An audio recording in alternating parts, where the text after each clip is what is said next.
प्यारे विद्यार्थियों, हम देख रहे हैं लेखा शास्त्र यानी अकाउंटेंसी का कंप्लीट सॉल्यूशन इस वीडियो के दौरान। और इससे पहले मैंने आपके काफ़ी सब्जेक्ट्स को सॉल्व कर दिया है। तो चलिए स्टार्ट करते हैं आपके अकाउंटेंसी के सॉल्यूशन को देखना। तो चलिए स्टार्ट करते हैं। बाकी आपके सारे सब्जेक्ट्स बनाए जा रहे हैं, कंप्लीट सॉल्यूशंस आपको सभी सब्जेक्ट्स के मिल जाएंगे। और आपको जितने भी देखने हैं उसके लिए नीचे जो आप देख रहे हैं यहाँ पर, ये इसमें प्लेलिस्ट डाली गई है। प्लेलिस्ट को ज़रूर चेक करिएगा। यहाँ पे आपको एक इंडिकेशन मिल रहा है, हमेशा लाइन से बताया जा रहा है बार बार कि सभी विषयों के पेपर देखने के लिए अपनी डिस्क्रिप्शन बॉक्स में प्लेलिस्ट जरूर विजिट कीजिए। तो चलिए पहले क्वेश्चन से स्टार्ट करते हैं। गैर व्यापारिक संस्थाएं अपना किताब किस पद्धति में रखती है? तो रोकड़ प्रणाली को यूज करती है। सी ऑप्शन इसमें आपका करेक्ट हो जाएगा। दूसरा क्वेश्चन है, सामान्य लाभ पर वास्तविक लाभ का आधिक्य क्या कहलाता है? तो इसको हम बोलते हैं अधिलाभ। ठीक है, ये अधिलाभ की डेफिनेशन है एक तरह से। यहाँ पर जो है आपका हिंदी को कंप्लीट सॉल्यूशन कर दिया गया है।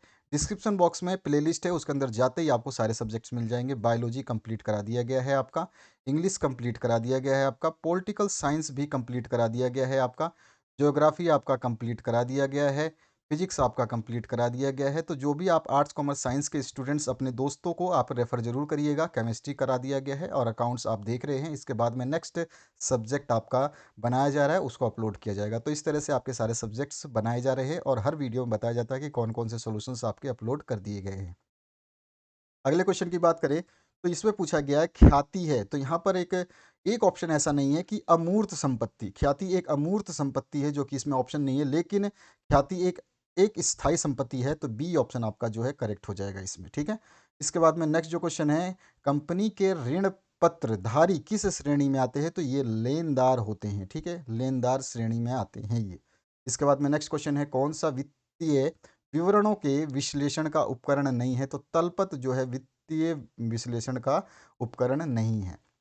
आगे बढ़ते हैं नेक्स्ट क्वेश्चन की तरफ। यदि आप अपने प्री बोर्ड एग्जाम पेपर, अर्धवार्षिक पेपर या जो वार्षिक पेपर होंगे उनके उत्तर कंप्लीट चाहते हैं, आप अपने एग्जाम में आपने कैसी परफॉर्मेंस दी है उसको अगर देखना चाहते हैं, तो उसके लिए इस नंबर पे व्हाट्सएप कर सकते हैं अपने क्वेश्चन पेपर की एक एक पेज साफ फोटो खींच के, या फिर अगर आपको पीडीएफ बनाना आता है तो सबसे बेस्ट रहेगा, पीडीएफ बना के आप भेज देंगे। और साथ ही साथ अपने ज़िले को ज़रूर मेंशन करेंगे। ठीक है, आगे बढ़ते हैं नेक्स्ट क्वेश्चन की तरफ। तो यहाँ पे 4 ऑप्शंस थे, चारों में से ए ऑप्शन करेक्ट था। नेक्स्ट क्वेश्चन की बात करते हैं। तो यहाँ पूछा गया रोकड़ प्रवाह विवरण संबंधित है, तो ये किससे है? तो लेखांकन प्रमाण 3 से संबंधित है। ए ऑप्शन इसमें आपका करेक्ट हो जाएगा। नेक्स्ट क्वेश्चन की बात करते हैं। यहाँ पर वही इंग्लिश मीडियम के लिए है क्वेश्चन और उसके सॉल्यूशंस यहाँ पे डाल दिए गए हैं, आप इसको देख लेना। ज़्यादा समय नहीं है मेरे पास, बहुत सारे सॉल्यूशंस आपके अभी कंप्लीट करवाने हैं, तो उसको मैं कंप्लीट कराने के लिए आपका टाइम वेस्ट नहीं करूँगा। यहाँ पर देखिए आपका जो है इस तरह से क्वेश्चन है, इसके आंसर्स हैं यहाँ पे। और आगे जो 5वां क्वेश्चन है, इसका आंसर जो है ट्रायल बैलेंस है और इसका जो है अकाउंटिंग स्टैंडर्ड 3 है। ठीक है, cash flow statement is related to.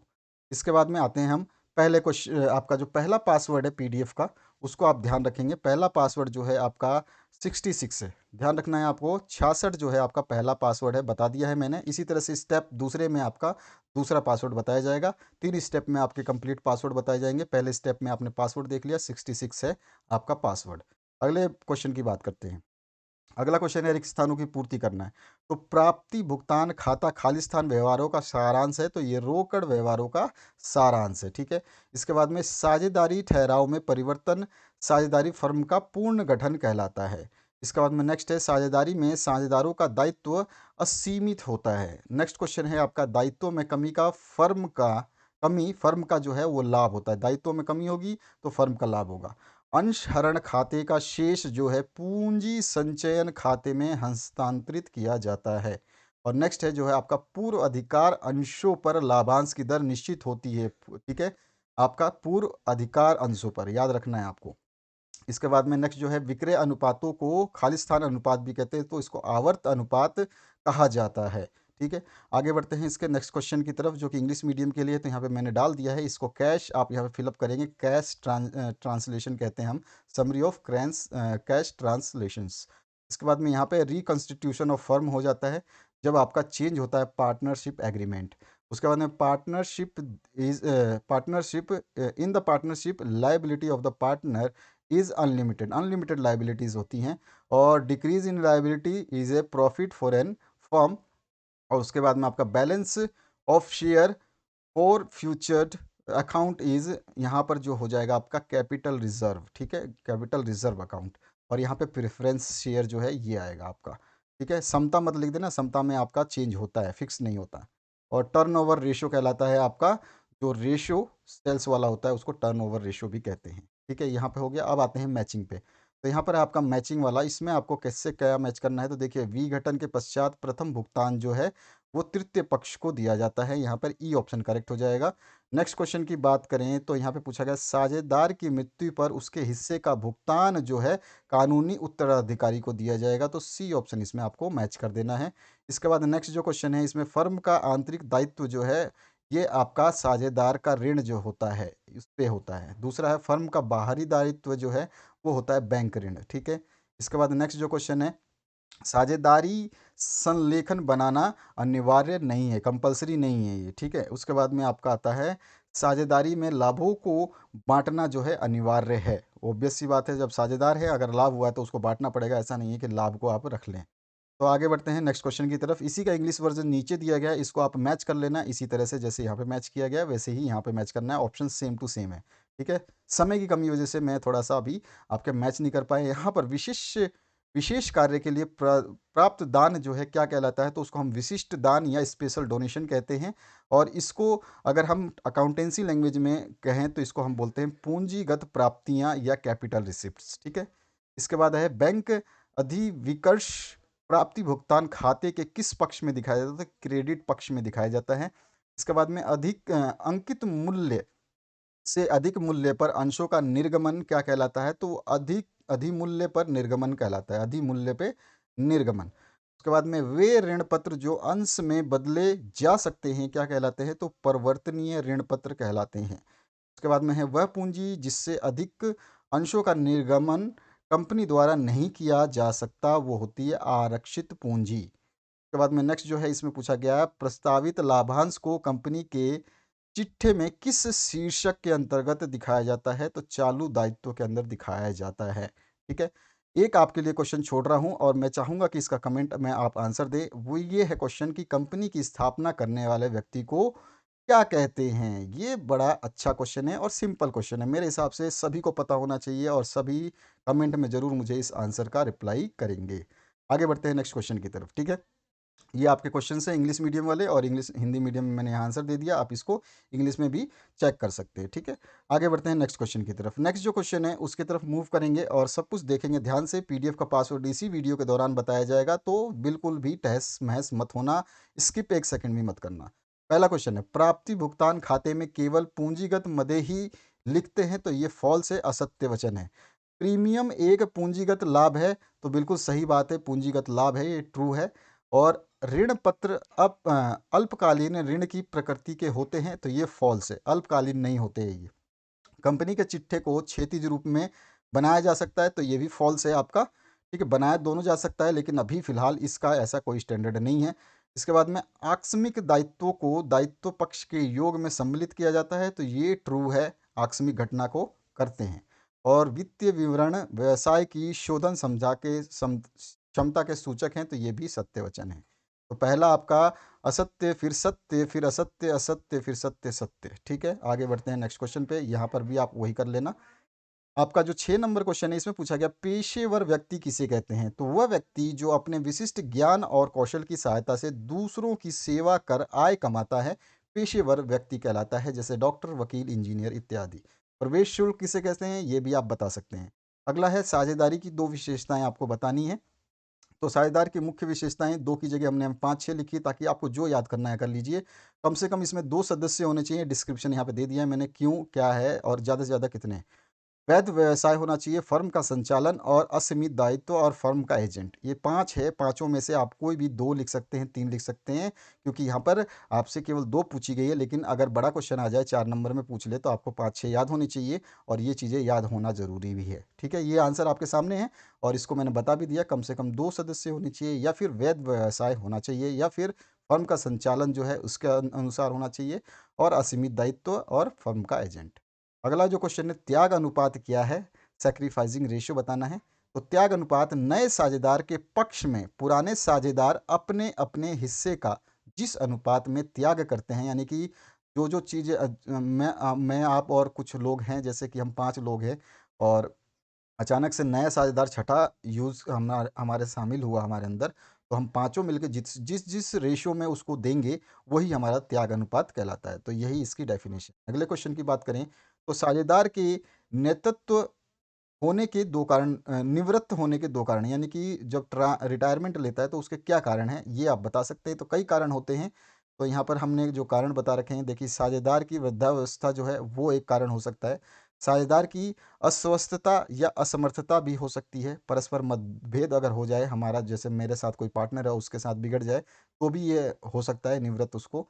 और अन्य व्यापार में जाने की इच्छा है कि नहीं, इस बिज़नेस को नहीं करना है, दूसरे में जाना है। साझेदार की मानसिक रूप से विकृति है और मेंटली डिस्टर्ब है, तो भी वो निवृत्त हो सकता है। तो इस तरह से 2 कारण बताने थे हमने, 5 कारण आपको बताए हैं। इसको और डिटेल में आप लिखना चाहें तो लिख सकते हैं। ये सारे सॉल्यूशंस आपके कंप्लीट कराए गए हैं।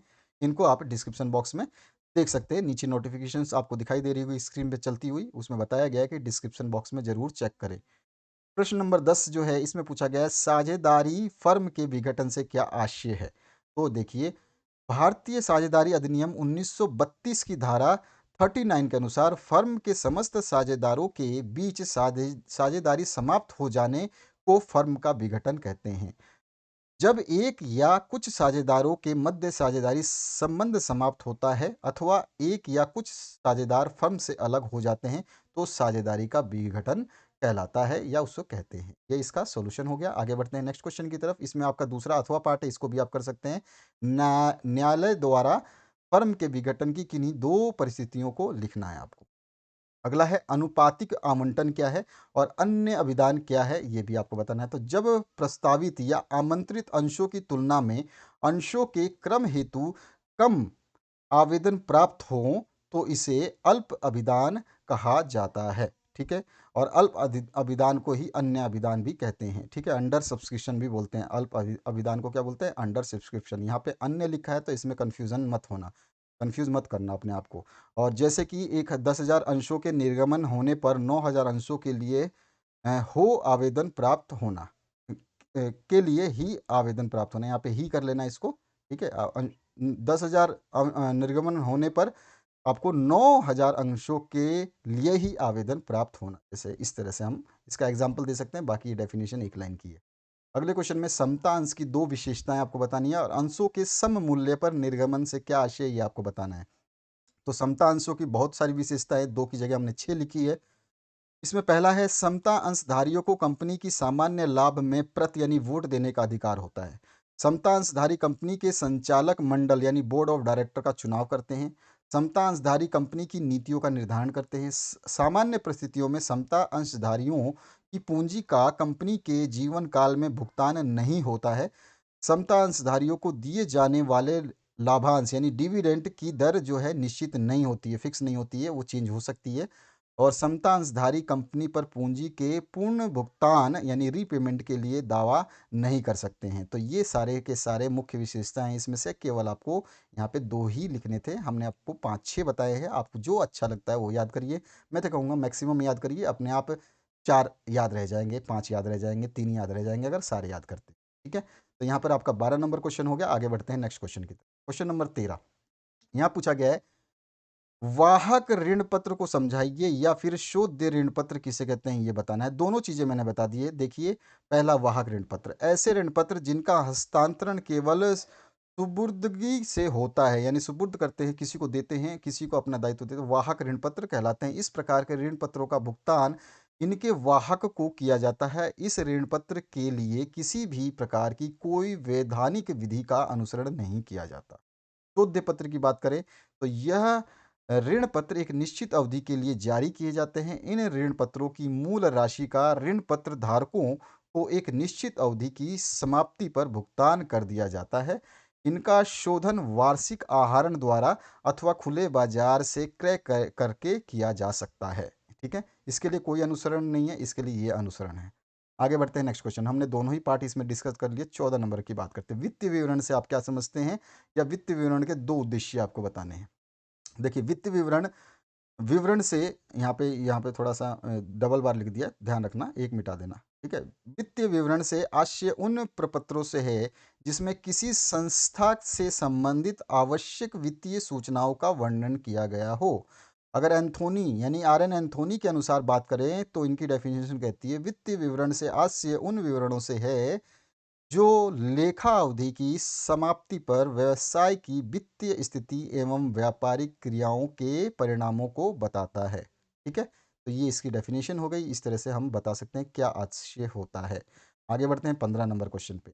कार्यशील पूंजी या अनुपात विश्लेषण से क्या आशय है? तो कार्यशील पूंजी से आशय हम कह सकते हैं प्रत्येक संस्था को दैनिक आवश्यकताओं यानी रोजीना की जरूरतों की पूर्ति हेतु जिस पूंजी की आवश्यकता होती है उसे कार्यशील पूंजी कहते हैं। जैसे कच्चे माल के क्रय के लिए, मजदूरी के लिए या वेतन के लिए जो पैसे हम रिजर्व करते हैं उसी को हम कार्यशील पूंजी कहते हैं। उसको इसके अलावा कहीं भी यूज नहीं किया जाता। 16 नंबर, प्राप्ति भुगतान एवं आय व्यय खाते में 3 अंतर आपको बताना है। उसके अलावा ये आपका एक न्यूमेरिकल है या तो आप इसको सॉल्व कर सकते हैं। ठीक है, तो चलिए हम पहले प्राप्ति भुगतान वाला देखते हैं। न्यूमेरिकल्स जहाँ सॉल्व करने होंगे, जहाँ पे ऑप्शन ही नहीं होगा तो वहाँ पे मैं आपको दे दूंगा, क्योंकि सभी बच्चों को न्यूमेरिकल सॉल्व करना नहीं आता है, बहुत डिफिकल्ट लगता है। तो न्यूमेरिकल्स से बेस्ट है कि आप जो ये क्वेश्चन हैं आपके थ्योरेटिकल, इनको ज़्यादा याद करें, और जहाँ पे ऑप्शन ही नहीं बचता कि न्यूमेरिकल करना है वहाँ पे न्यूमेरिकल हम करेंगे। यहाँ पर आपका है प्राप्ति भुगतान खाता और व्यय खाते में अंतर बताना है। देखिए आप ऊपर की तरफ व्यय खाता और आय व्यय खाता और प्राप्ति भुगतान खाता। तो यहाँ पर प्राप्ति भुगतान खाता और आय व्यय खाते में आपको अंतर बताना है। कितने अंतर बताने हैं? तो यहाँ पे 3 अंतर बताने हैं। हमने यहाँ पे कितने बताए हैं? तो 5 अंतर बताए हैं। ठीक है, तो 5 अंतर आप देख सकते हैं। पहला अंतर जो है ये है वास्तविक खाता होता है, ये नाम मात्र का होता है, ये रोकड़ बही की सहायता से बनाया जाता है, ये प्राप्ति भुगतान के खाते से बनाया जाता है। इसमें पूंजीगत और आयगत दोनों मदें लिखी जाती है। इसमें केवल आयगत मतों को लिखते हैं। यहाँ पे आधार दे रखा है, किस आधार पे हमने इसको डिफ्रेंशिएट किया है, किस आधार पे हम अंतर बता रहे हैं। रोकड़ शेष की बात करें तो रोकड़ शेष इसमें अंतिम रोकड़ शेष, प्रारंभिक रोकड़ शेष लिखे जाते हैं, इसमें रोकड़ शेष नहीं लिखे जाते हैं। पक्ष की बात करें तो डेबिट पक्ष में प्राप्तियां तथा क्रेडिट पक्ष में भुगतान लिखा जाता है, और इसमें डेबिट पक्ष में व्ययों को और तथा क्रेडिट पक्ष में आयों को लिखा होता है। ठीक है, आगे बढ़ते हैं। पुण्य मूल्यांकन खाता और वसूली खातों में कोई 3 अंतर बताइए। या फिर एक्स वाई जेड लाभ हानि 3-2-1 के अनुपात में बांटते हैं। जेड अवकाश ग्रहण करता है तो एक्स वाई का नया अनुपात जो है 2-1 के अनुपात में लिया जाता है। तो नए लाभ विभाजन अनुपात की गणना हम करेंगे। तो चलिए पहले तो हम वसूली खाता और पुण्य मूल्यांकन खाता देखते हैं। ठीक है, देखिए आधार क्या है? तैयार करना। पुण्य मूल्यांकन खाता ये किसी साझेदार के प्रवेश या अवकाश की दशा में बनाया जाता है। वसूली खाता जो है ये साझेदार फर्म के समापन पर बनाया जाता है, यानी कि समाप्ति होती है तब। उद्देश्य क्या है इसका? उद्देश्य संपत्ति और दायित्वों का पूर्ण मूल्यांकन करना है, और इसमें इसका उद्देश्य संपत्ति के विक्रय व दायित्वों के भुगतान के बाद लाभ हानि ज्ञात करने के लिए। इसका बाद है हम तीसरा वो लिख सकते हैं लाभ हानि विभाजन। इस खाते में लाभ या हानि को पुराने साझेदार में पुराने अनुपात में बांटा जाता है, और इसमें लाभ हानि को सभी साझेदारों में उनके अनुपात में बांटा जाता है। ठीक है, उनका जो नया अभी शामिल हुआ था उसके अनुपात में बांटा जाएगा, इसमें पुराने अनुपात में बांटा जाता है। अगला क्वेश्चन जो था हमारा न्यूमेरिकल का, 3-2-1 में अनुपात में एक्स वाई जेड थे और जेड अवकाश ग्रहण करता है तो एक्स वाई में इसका अनुपात निकालना है। तो सबसे पहले देखिए पुराना अनुपात एक्स वाई जेड में 3-2-1 का है। जेड का हिस्सा 1/6 है। कैसे होगा? क्योंकि ये है आपका एक्स का, ये है वाई का और ये है जेड का। जेड का कितना है? 1 है। और टोटल कितना है? तो 3 और 2 5 और 1 6, तो 1/6 जेड का हो गया। ऐसी 3/6 एक्स का हो गया और 2/6 वाई का हो गया। लेकिन ये पुराना अनुपात है। जब एक्स जेड अवकाश ग्रहण करता है तो उस का हिस्सा एक्स और वाई में 2:1, यानी एक्स को जेड का दो अनुपात देते हैं और 1 अनुपात देते हैं वाई को, क्या अनुपात में लिया जाता है। तो हम एक्स का अनुपात निकालेंगे तो एक्स द्वारा जेड का जो हिस्सा लिया गया वो कैसे लिया जाएगा? 2:1 है। तो इसको मतलब टोटल कितना अनुपात है दोनों का? एक्स वाई जेड का, सॉरी एक्स वाई का टोटल 3 अनुपात है। ठीक है, और एक्स का कितना है? 2, तो 2/3, तो 2/3 आ गया। ठीक है, और पुराना अनुपात क्या था जेड का? 1/6, तो 1/6 गुणा 2/3 बराबर 1/9। उसका अगला है वाई द्वारा लिया गया जेड का हिस्सा, वाई का अनुपात कितना है? 1, और टोटल अनुपात कितना है? 3, तो 1/3 तो ये हो गया, गुणा में यही वाला अनुपात पहला वाला 1/6 गुणा 1/3 बराबर 1/18। क्लियर हुआ? तो एक्स और वाई का अनुपात जो है, हमने जो हिस्सा उसने लिया है जेड से, ये हमने निकाल लिया। अब नया अनुपात हम बताएंगे। नया लाभ बंटवारा अनुपात बराबर हो जाएगा पुराना अनुपात प्लस जेड से जो लिया गया, यानी कि इन्होंने जो इनका पुराना एक्स का था, वाई का था जो पुराना, उसमें जेड से जो लिया है उसको जोड़ देंगे तो हमारा नया अनुपात आ जाएगा। तो एक्स का हिस्सा हो जाएगा 3/6।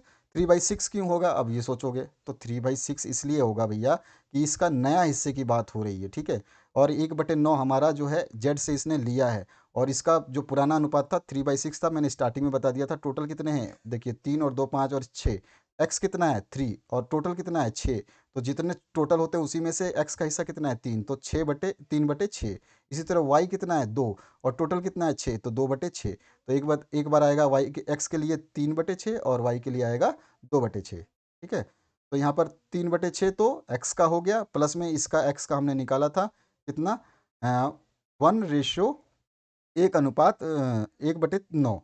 और यहाँ पर 11/18 हो गया, इसका टोटल करेंगे जोड़ेंगे तो। ऐसे ही वाई का हिस्सा 2/6, ऊपर मैंने बताया था 2 में टोटल कर देंगे तो टोटल कितना है 3 और 2 5 और 1 6, तो 2/6 वाई है ये बीच वाला। तो 2/6 तो उसका पुराना अनुपात है और नया अनुपात अभी निकाला 1/18, इसको जोड़ देंगे तो ये आ जाएगा 7/18। दोनों को कंपेयर करेंगे तो 18-18 दोनों में है तो 18 कैंसिल हो जाएगा, तो 11:7 जो है नया अनुपात एक्स और वाई का आ जाएगा। तो ये अनुपात निकालना था। इस तरह से न्यूमेरिकल भी हम बीच बीच में सॉल्व करेंगे जहाँ आवश्यकता है। प्रश्न संख्या 18 की बात करें, अंश और स्कंदन में 3 अंतर आपको, स्कंद में 3 अंतर बताने हैं। ठीक है, एक सीमित दायित्व वाली कंपनी में ने वर्मा ट्रेडर्स को इतने हजार रुपए की मूल्य संपत्ति खरीदी, इसके भुगतान पे 100 रुपए पूर्वदत्त समता अंश सम मूल्य पर निर्गमित किए आवश्यक प्रविष्टियां करनी है। तो आपकी मर्जी है, आप इसको करें या इसको करें। अंश और स्कंद में अंतर देखते हैं। आधार है अंकित मूल्य, पूर्ण चुकता, रजिस्टर्ड और सदस्य। ठीक है, और अंश और स्कंद में हम अंतर बताएंगे। तो अंश का जो अंकित मूल्य होता है, स्कंद का अंकित मूल्य नहीं होता है। अंश पूर्ण चुकता होना आवश्यक नहीं है, स्कंद पूर्ण चुकता होना आवश्यक है। अंश सदैव रजिस्टर्ड होता है, ये दोनों प्रकार का हो सकता है। अंश कंपनी का सदस्य होता है, अंशधारी जो होता है वो सदस्य होता है, और स्कंधारी जो होता है वो कंपनी का सदस्य होना अनिवार्य नहीं है, हो भी सकता है नहीं भी। तो इस तरह से हम अंतर बता सकते हैं। अगले क्वेश्चन की बात करते हैं। ये सारे सॉल्यूशंस आपके बना दिए गए हैं, ये ध्यान रखना है आपको। इस नंबर पे आप कभी भी अपने क्वेश्चन पेपर को सेंड कर सकते हैं व्हाट्सएप पे, पीडीएफ बना के, या फिर साफ साफ फोटो। अपने जिले का नाम जरूर लिखेंगे। 19 नंबर क्वेश्चन है, एक आदर्श वित्तीय विवरण की 3 विशेषताएं या फिर वित्तीय विवरण के विश्लेषण की 3 सीमाएं आपको लिखनी है। तो विशेषताएं और सीमाएं दोनों पूछा है और दोनों को हम डिस्कस कर लेते हैं। पहला, विशेषताएं। जटिल लेखांकन आंकड़ों को सरल तथा बोधगम्य रूप में प्रस्तुत करता है। लाभ हानि विवरण में दी गई मदों को, ठीक है, मदों को, यहाँ पे मदा लिखा है ना, थोड़ा सा स्पेलिंग मिस्टेक हो जाती है जब लिखते हैं, तो मदों को सुविधाजनक, उचित एवं संबंधित समूहों में विभाजित वर्गीकृत करता है। चिट्ठा की विभिन्न मदों को सुविधाजनक, उचित एवं वर्गों में विभाजन करना है इसका।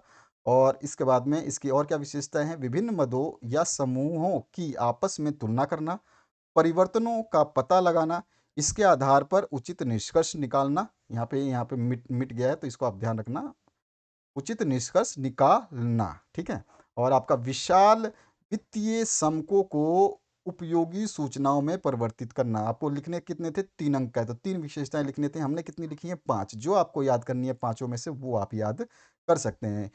क्वेश्चन पासवर्ड नंबर 2 आ चुका है यहाँ पे, सेकंड चरण पासवर्ड का, वो है 43। तो 2 बार मैं पासवर्ड बता चुका हूँ, पहले एक बार ऊपर बता चुका हूँ और दूसरी बार यहाँ बताया। अब तीसरी बार हम फिर आगे नीचे देखेंगे। तो ये आपका विश्लेषण की हमने क्या बताई हैं, विशेषताएं। अब हम विश्लेषण की जो है सीमाएं बताएंगे। तो सीमाएं क्या हैं, तो लिमिटेशंस देख लेते हैं। देखिए, वित्तीय विवरण की सीमाएं जो हैं वो बहुत सारी होती हैं, यहाँ पे केवल आपको सोचना है, समझना है और याद कर लेना है। देखिए, इसमें क्या है, वित्तीय विश्लेषण का आधार वित्तीय विवरण होते हैं, परंतु वित्तीय विवरणों की अनेक सीमाएं होती हैं।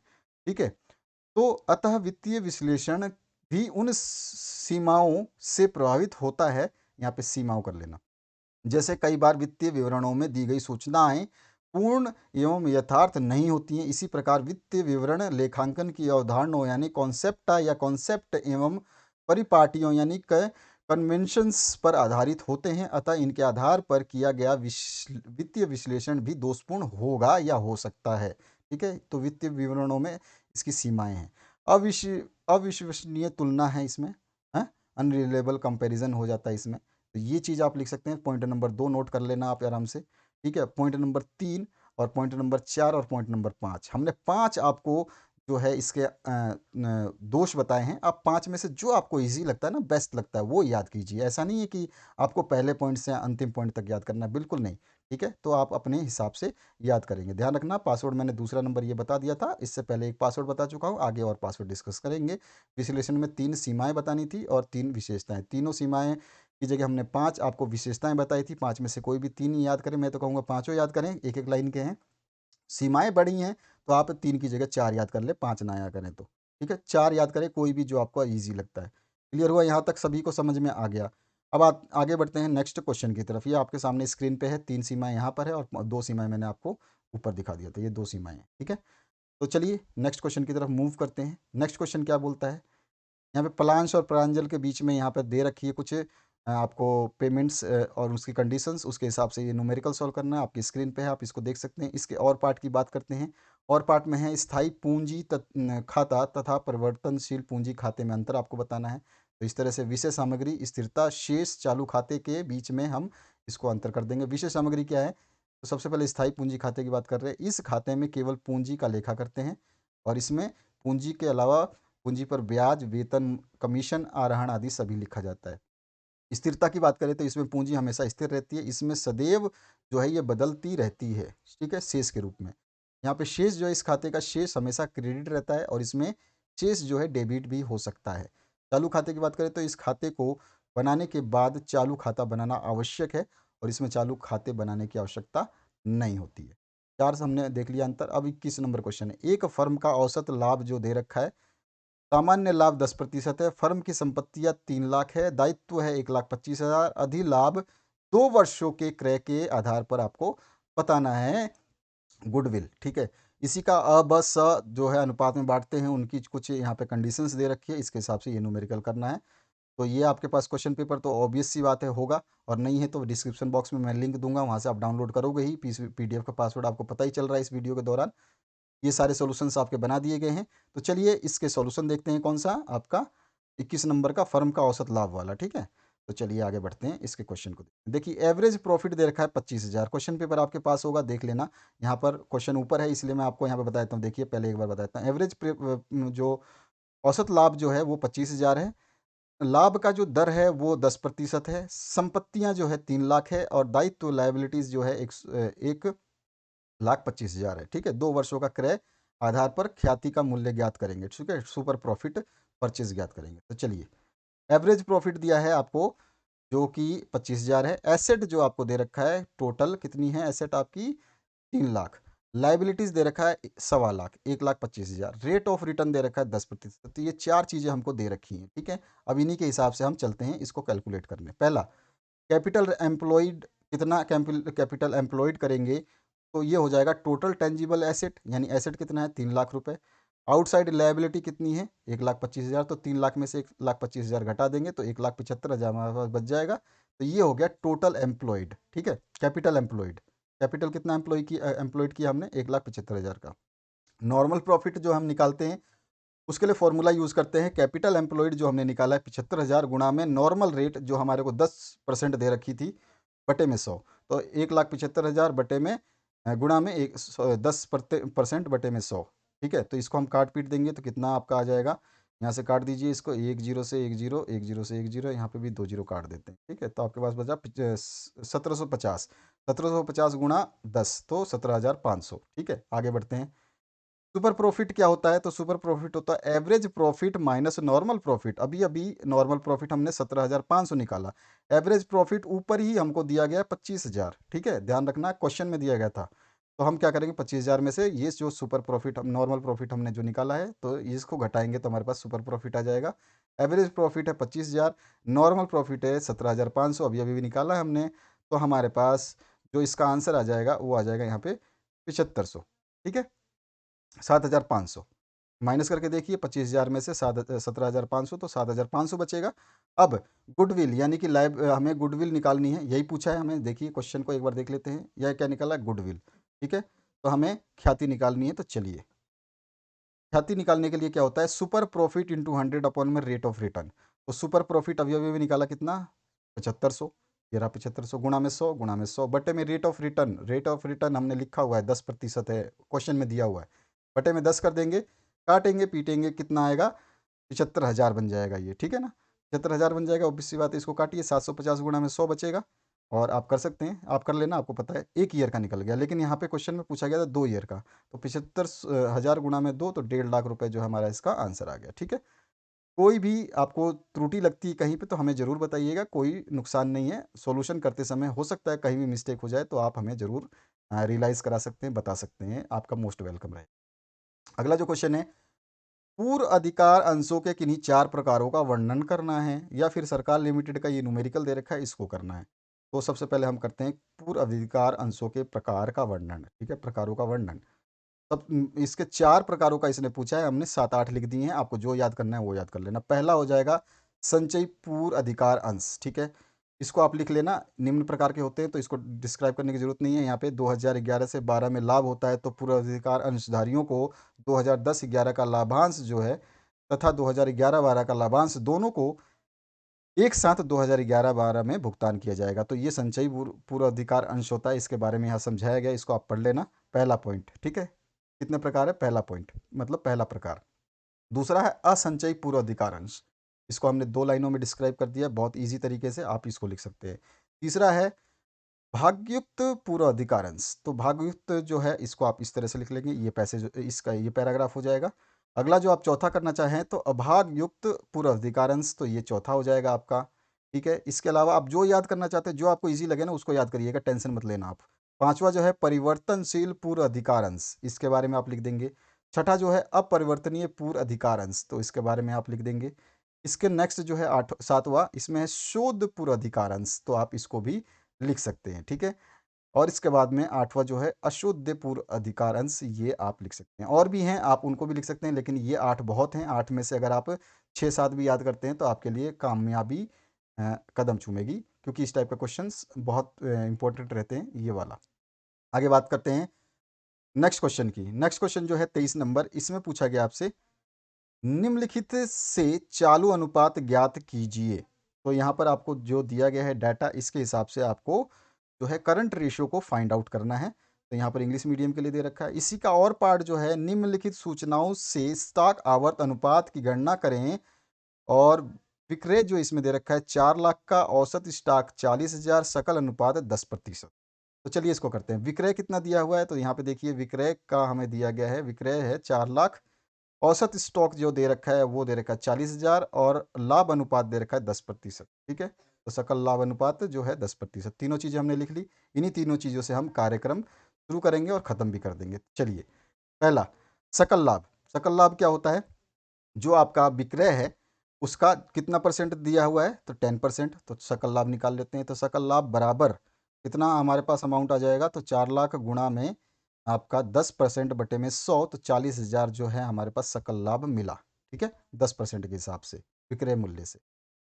लागत जो है वो क्या होती है, तो लागत हमारी जो विक्रय मूल्य है उसमें से सकल लाभ को घटा देंगे, तो हमारे पास कितना आ जाएगा, 3,60,000। ठीक है, लागत आ गई। अब आवर्त अनुपात जो हमें निकालना है इस क्वेश्चन में, क्या निकालना है, आवर्त अनुपात।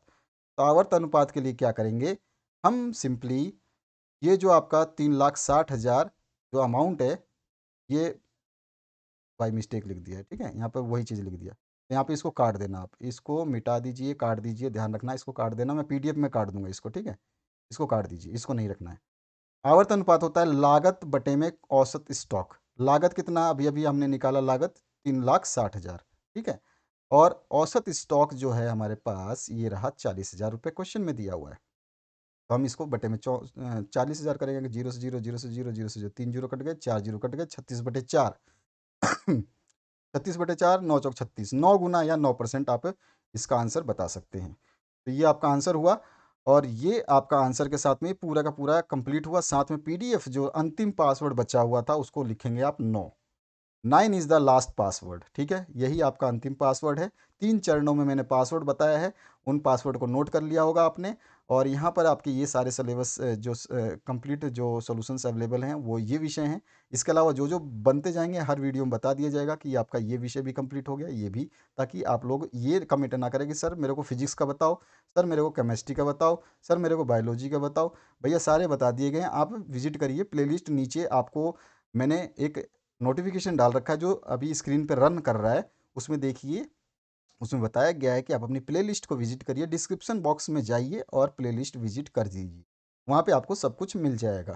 तो आशा करता हूँ इस वीडियो से आप लोगों को थोड़ी बहुत संतुष्टि मिली होगी, जितना भी आपको मिलना चाहिए, क्योंकि मैंने कुछ और क्वेश्चंस जो हैं 1-2 नहीं बताए, तो उनमें थोड़ी-सी समय के अभाव के कारण, क्योंकि और क्वेश्चन करने का मतलब है कि आपको पूरा टाइम देना पड़ेगा और इतना समय नहीं है, क्योंकि आपके बहुत सारे पेपर्स अभी पेंडिंग हैं मेरे पास में, उनको कंप्लीट कर रहा हूँ। तो आशा करता हूँ इस वीडियो से आप लोगों को हेल्प मिलेगी। अपने व्हाट्सएप हमारे व्हाट्सएप नंबर पे आप अपने प्री बोर्ड एग्जाम पेपर्स, अर्धवार्षिक, वार्षिक परीक्षाओं के पीडीएफ बना करके या साफ फोटो भेज सकते हैं। धन्यवाद। 2022 के सारे मॉडल पेपर्स, अर्धवार्षिक पेपर बनाए जा रहे हैं। प्लेलिस्ट डिस्क्रिप्शन बॉक्स में अवेलेबल है, उसको ज़रूर देख लीजिएगा। ये सॉल्यूशंस आपके बना दिए गए हैं। तो आशा करता हूँ इन वीडियोस से आपको थोड़ी बहुत तो हेल्प मिलेगी आपके एग्जामिनेशंस के लिए। और अपने दोस्तों के साथ शेयर करना ना भूलें। आप शेयर करना भूल जाते हैं, यही सबसे बड़ी समस्या है। आप कॉमर्स के हैं कोई बात नहीं, लेकिन आपके फ्रेंड आर्ट्स में भी हैं और आपके फ्रेंड साइंस में भी हैं, उनको कम से कम रेफ़र ज़रूर करें, शेयर ज़रूर करें, ताकि वो लोग अपने सॉल्यूशंस को देख पाएँ। अपने स्कूल में सभी स्टूडेंट्स को शेयर ज़रूर करें, व्हाट्सएप ग्रुप से, या फिर आप अपना टेलीग्राम चलाते हैं उस ग्रुप में भी सेंड कर सकते हैं। इंडिविजुअली आप पर्सनली अपने दोस्त को भेज सकते हैं। और कभी-कभी आपसे क्या होता है, पासवर्ड चूक जाता है, तो अगर आप शेयर करते हैं तो आपके दोस्त को पासवर्ड शायद पता चल जाए, तो वो आपको बता दे। तो ये ईज़ी होता है, ठीक है? जितना शेयर करोगे उतना ही केयर करोगे। तो आशा करता हूँ इस वीडियो से आप लोगों को हेल्प मिलेगी। Thank you very much once again.